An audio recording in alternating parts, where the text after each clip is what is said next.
Hello everyone, welcome to my channel.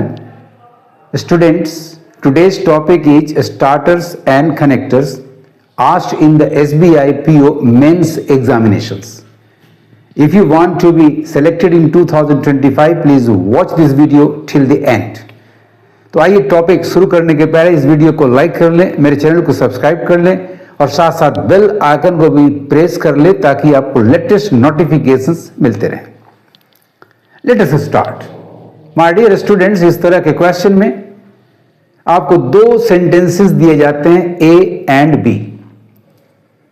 इन दोनों को combine synthesise करना है without changing the original meaning. हमें 3 ऑल्टरनेटिव्स दिए जाएंगे 1, 2 एंड 3 और हमें फाइंड आउट करना है कि इनमें से किस ऑल्टरनेटिव या किन ऑल्टरनेटिव से कंबाइंड सेंटेंस की शुरुआत होगी. इसीलिए इसे कहते हैं फाइंडिंग आउट द स्टार्टर्स और the connectors.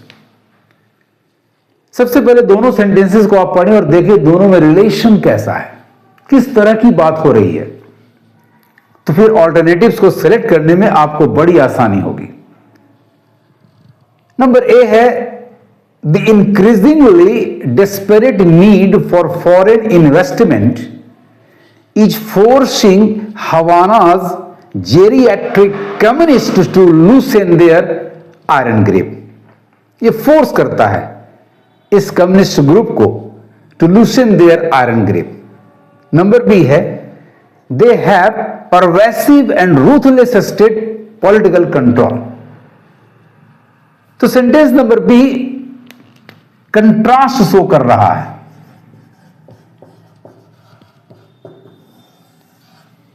In other words कह सकते हैं कि दोनों सेंटेंसेस एक दूसरे के अपोजिट हैं. 36 का हिंदी की संख्या 36 का आंकड़ा है.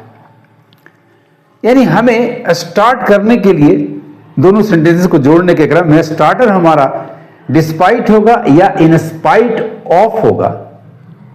डिस्पाइट या इन स्पाइट ऑफ के साथ हमें सेकेंड सेंटेंस बी के हिस्से को लेना होगा क्योंकि प्रीपोजिशंस हैं दोनों और उसके बाद क्लाउज नहीं आता. या तो वर्ड आएगा या वर्ड्स आएंगे, यानी कह सकते हैं आप नाउन या प्रोनाउन, जीरंड या कोई फ्रेज आ सकता है. तो ऑल्टरनेटिव्स को ध्यान से आप पढ़ें तो नंबर 1 है डिस्पाइट परवेसिव एंड, यानी हमारा ये हिस्सा आ रहा है, ये कंट्रास्ट शो कर रहा है. बिल्कुल करेक्ट है. तो नंबर 1 ऑल्टरनेटिव हमारा काम का है. नंबर 2 में इन स्पाइट ऑफ, ये भी कंट्रास्ट शो करता है. आगे बढ़े. डेस्परेट नीड यानी इन स्पाइट ऑफ के साथ सेंटेंस नंबर ए के पार्ट को लिया गया है जो कि वो मेन पार्ट है. कंट्रास्टेड पार्ट आपका सेंटेंस नंबर बी जा रहा है. अतः नंबर 2 एलिमिनेटेड. 3 को भाई देख ले. फोर्सिंग हवाना जेरियाट्रिक, ये पार्टिसिपल फ्रेज आ रहा है जबकि कंट्रास्ट पार्टिसिपल फ्रेज से नहीं एक्सप्रेस हो सकता. यानी नंबर 3 भी आपका इजीली एलिमिनेटेड हो गया.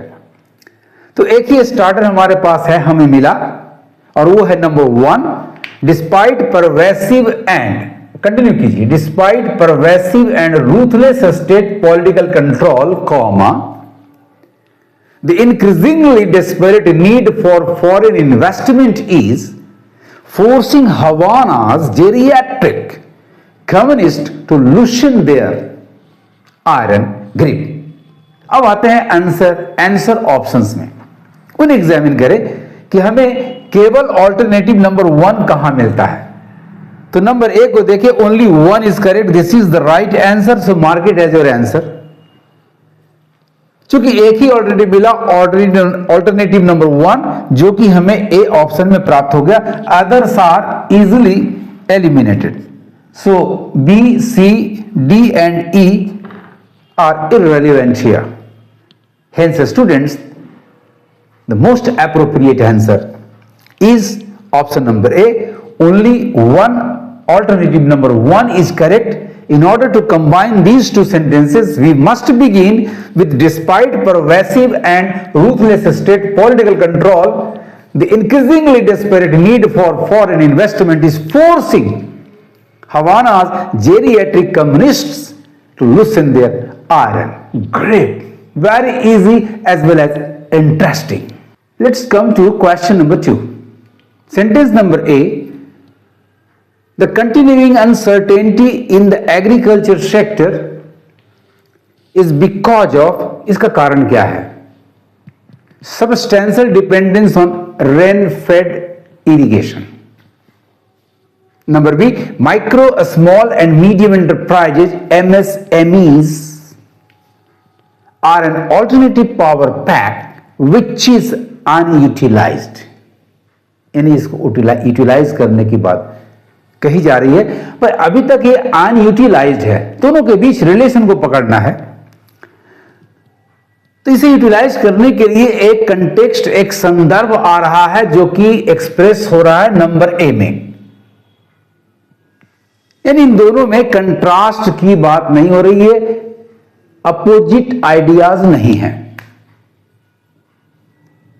तो ऑल्टरनेटिव्स को देखें तो हमारा नंबर 1 जो कंजंक्शन 2 से स्टार्ट हो रहा है, कनेक्टर 2 से स्टार्ट हो रहा है, ये कंट्रास्ट शो करता है, जबकि इन दोनों सेंटेंसेस में कंट्रास्ट का अर्थ नहीं है. So number 1 is eliminated. Number 2, in context of the continuing, yes, इस संदर्भ में ऐसा करने की बात की जा रही है. भाई उसको यूटिलाइज कीजिए, अभी तक अनयूटिलाइज्ड है, एक ऑल्टरनेटिव के रूप में. यानी नंबर 2 आपका बिल्कुल करेक्ट है. नंबर 3 है वाइल, ये भी कनेक्टर, ये भी कंजंक्शन जो है ये कंट्रास्टिव शो करता है. यानी आपका 2 और वाइल, 1 में 2 और 3 में वाइल, ये दोनों बट के इक्विवेलेंट है. डिस्पाइट या इन स्पाइट ऑफ के बराबर है. हमें कंट्रास्ट में नहीं जाना है क्योंकि ऐसा एक्सप्रेशन नहीं मिल रहा है. सो नंबर 3 भी आपका एलिमिनेटेड हो गया. तो बचा केवल alternative number 2, in context of the continuing. दोनों सेंटेंसेस को जब आप सिंथेसाइज करोगे, जोड़ोगे, तो स्टार्टर हमारा होना चाहिए ये phrase in context of the continuing dot dot dot. अब आइए ऑप्शंस को एग्जामिन करें. हमें चाहिए ऑल्टरनेटिव नंबर 2. ए कहता only 1 is correct, no this is not possible. B कहता ओनली 2 इज करेक्ट, बिल्कुल करेक्ट, बिल्कुल सही. C, D and E are thus easily eliminated. 2 या ऑल करेक्ट नहीं है क्योंकि 2 तो कट जा रहे हैं. तो हमारा कंबाइंड सेंटेंस क्या होगा स्टूडेंट्स? स्टार्ट करें आप ऑल्टरनेटिव नंबर 2 से.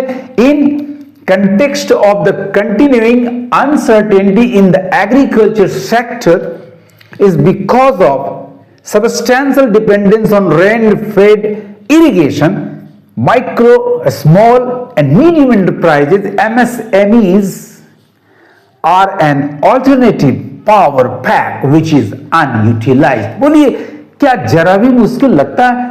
मैं तो समझता हूं कि यदि आप इसको प्रैक्टिस करो, रेगुलरली इसको बनाओ, तो आपको भी किसी तरह की कठिनाई झेलना नहीं पड़ेगा. अब बारी है लास्ट क्वेश्चन की. चलिए उसे देखते हैं. तो क्वेश्चन नंबर 3 के दोनों सेंटेंसेस को हम ध्यान से पढ़ें और ये फाइंड आउट करें कि दोनों के बीच क्या रिलेशन आ रहा है. Number A, the Kremlin has implemented an offensive policy of multilateralism with the great rising powers. क्यों? To counter growing isolation from the West. Number B, it is in particular with China in the framework of the Shanghai Cooperation Organization. भाई ऐसा क्यों? Kremlin क्यों implement किया है? Kremlin ने क्यों implement किया है ऑफेंसिव पॉलिसी? तो to counter growing isolation from the West. अब जब दोनों को जोड़ेंगे तो हमारी शुरुआत कहां से होगी? तो to counter growing isolation from the West. ऐसा करने के लिए क्रेमलिन ने क्या किया है? तो has implemented an offensive policy of multilateralism with the great rising powers. खासकर किसके साथ? तो इन particular in particular with China in the framework of the Shanghai Cooperation Organization.